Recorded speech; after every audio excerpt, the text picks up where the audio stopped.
Salam alaikum, bonjour.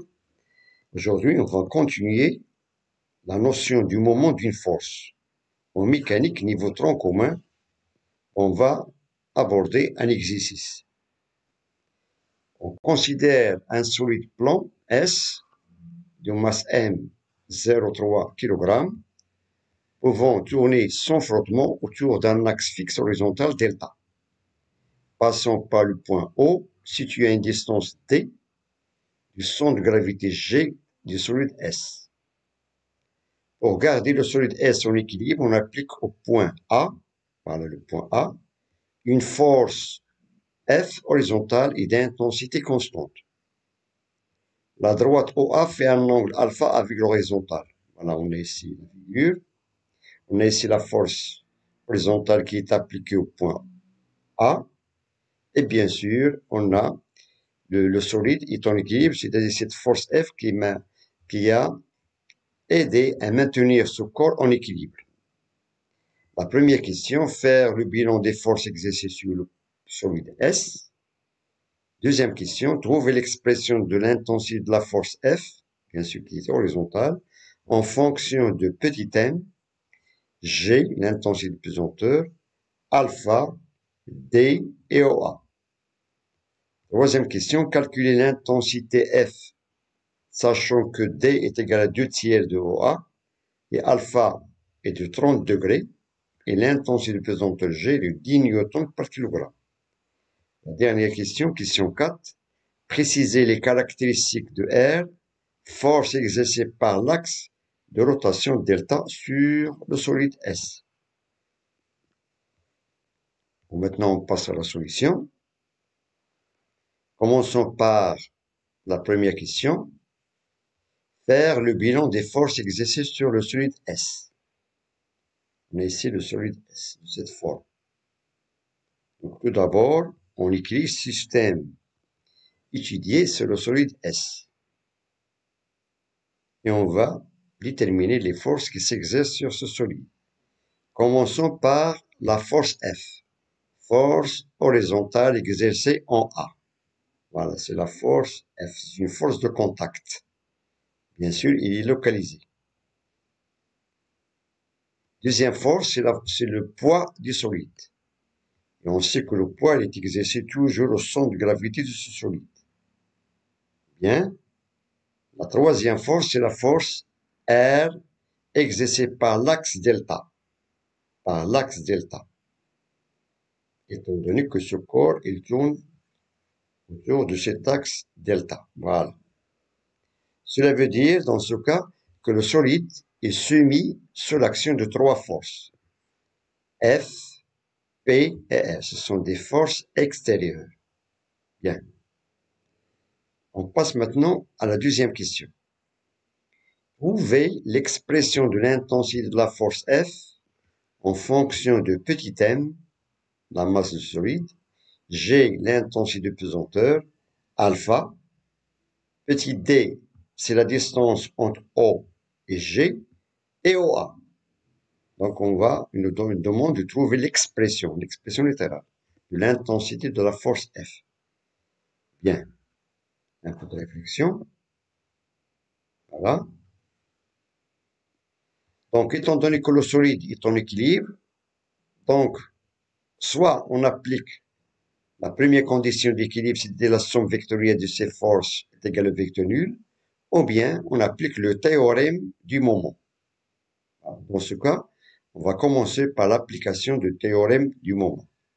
Étant donné qu'il y a trois forces, c'est-à-dire que la somme algébrique du moment de ces trois forces, le moment de F par rapport à l'axe delta, plus le moment du poids par rapport à l'axe delta, plus le moment de la troisième force R, toujours par rapport à delta, est égal à 0. Bien. Et on sait que le moment de R est égal à 0. Pourquoi? Parce que la force R, elle passe par l'axe delta. Donc la distance est égale à 0. Bien. Le moment de P est égal à moins P fois OG. Pourquoi moins? Parce que la force P, elle fait tourner le système dans le sens opposé du sens choisi. Voilà, c'est pour cela on a mis ici le signe moins. Donc le moment de P est égal à moins P fois OG. Moins P fois OG. La distance séparant l'axe de rotation, c'est OG. Ou bien c'est petit d. Voilà. Donc, la force, le moment de la force F, voilà, la force F, elle fait tourner le système dans le sens positif. D'où le moment est positif. On écrit F fois OH. Voilà, la droite d'action de la force fois la distance séparant la distance orthogonale de l'axe delta. C'est la distance OH et non pas OA. Voilà, il faut faire attention. Bien, d'où on a cette somme, c'est-à-dire on a F fois OH moins P fois OG est égal à 0. Étant donné que nous demande de trouver l'expression de l'intensité de la force F, donc on peut tirer d'après cette égalité l'expression de F et on trouve que F est égal à P fois OG sur OH. Voilà. Avec P, c'est tout simplement 1 fois G. Et on a OA, et on a OG d'après l'énoncé, c'est petit d. C'est la distance séparant la droite d'action de P avec l'axe de rotation delta. C'est petit d. OH, étant donné que OH, c'est le côté opposé à l'axe, à l'angle alpha. On a ici deux parallèles, de droite parallèle. On a ici l'angle alpha. Ce sont des angles alternes. Donc cet angle est égal à cet angle. Et on a OH, c'est le côté opposé de cet angle. D'où le sinus de cet angle, voilà, c'est OH sur l'hypoténuse OA. Voilà, d'où on a OH est égal à OH fois sinus de alpha. Bien, on a sinus de alpha est égal à OH sur OA. D'où l'expression de l'intensité de la force, ça s'écrit sur la forme M fois G fois T sur OA sinus alpha. Donc on a respecté la question. Donc on a donné l'expression de F en fonction de petit m, petit g, petit d, alpha et OA. Bien. On passe maintenant à la troisième question.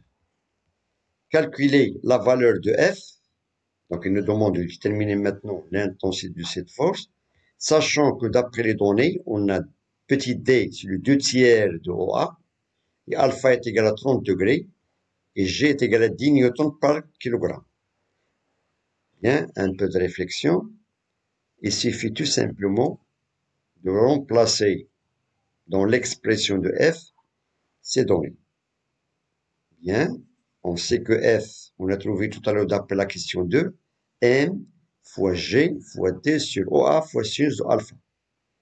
Donc, application numérique, où on a M, d'après l'énoncé, c'est 0,3 kg. Le sinus de 30, c'est 1,5, voilà, c'est 0,5, voilà. Et on remplace ces données dans l'expression, on a la masse, c'est 0,3, fois G, c'est égal à 10 newtons par kilogramme, fois petit d, qui est égal, d'après l'énoncé, c'est 2 tiers OA, et on a OA, sinus de 30, sinus de 30, c'est-à-dire 1,5, c'est 0,5. Donc, il suffit de faire des simplifications. Donc, on simplifie ici. Donc, on sait que 0,3 fois 10, c'est-à-dire M fois G, c'est tout simplement 3. On simplifie par 3. Et on a OA, dont au numérateur, on l'a simplifié avec OA au dénominateur. Il reste tout simplement 2 sur 1,5. C'est-à-dire que l'intensité F est égale à 4 newtons. 4 newtons. Voilà. On passe maintenant à la dernière question. Préciser les caractéristiques de R, c'est-à-dire la troisième force, qui est exercée par l'axe de rotation delta sur le solide S. Donc, il nous demande de déterminer les caractéristiques de cette force R. Bien. Il faut faire un petit rappel, un peu de réflexion. On sait que chaque force, il a 4 caractéristiques. Point d'application, la droite d'action, le sens et l'intensité. Bien. Donc, pour déterminer les caractéristiques de R, on applique la première condition d'équilibre. La première condition d'équilibre dit que la somme vectorielle de ces trois forces est égale au vecteur nul. Et de même, le polygone des forces est fermé. Donc, étant donné que le corps solide est soumis à trois forces extérieures P, R et F, étant donné qu'il est en équilibre, donc le polygone des forces est fermé. Donc, on trace ici le polygone des forces. On a ici le vecteur P, il est dirigé vers le bas. Il a comme intensité, bien sûr, 3 newtons. Donc, il suffit de prendre une règle, de mesurer cette flèche, 3 cm, 1 cm pour 1 newton. La deuxième force qui est horizontale est d'intensité qu'on a trouvée dans la question 3 de 4 newtons. Voilà. Les deux forces, elles sont perpendiculaires. Voilà, d'après le schéma P et F. Et pour fermer le polygone des forces, voilà, donc, il forme un certain angle bêta avec l'horizontale. Voilà. Donc, le polygone des forces est fermé. Donc, le point d'application de cette force R sur le point O, voilà. La droite d'action, elle fait un angle bêta avec l'horizontale, tel que, bien sûr, tangente de bêta. Donc, on a tangente de bêta sur le sinus sur cosinus. C'est-à-dire P, l'intensité de P sur F. Voilà. Donc, on peut remplacer les valeurs de ces grandeurs P et F, et on sait que P est égal à 3 newtons, F est égal à 4, d'où on a 0,75, d'où on a bêta et 1 peu près est égal à 37 degrés. 37 degrés. C'est-à-dire que la force R, elle fait un angle de 37 degrés avec l'horizontale. Donc ça, c'est la direction de la force R, c'est la deuxième caractéristique. Pour la troisième caractéristique, le sens, on constate que R, il est orienté vers le haut à droite. Voilà, il est à droite. Il nous reste tout simplement la dernière caractéristique, c'est l'intensité. Donc, dans ce cas, on applique le théorème de Pythagore. C'est-à-dire, on a ici un triangle à rectangle. On a le P au carré plus F au carré est égal à R au carré. Ça, c'est l'hypoténuse. D'où on a R, c'est la racine carrée de P au carré plus F au carré. Il suffit de remplacer maintenant P et F avec leurs valeurs et on a R est égal à la racine de 3 au carré plus 4 au carré. On a 3 au carré, ça fait 9, plus 4 au carré, 16. 16 plus 9, ça fait 25. La racine de 25, c'est tout simplement R est égal à 5 newtons. 5 newtons. Donc, on a répondu à cette question, la question 4. On a déterminé les caractéristiques de cette force R qui est exercée par l'axe de rotation delta. Bien. Donc, je vous remercie. À très bientôt et bon courage.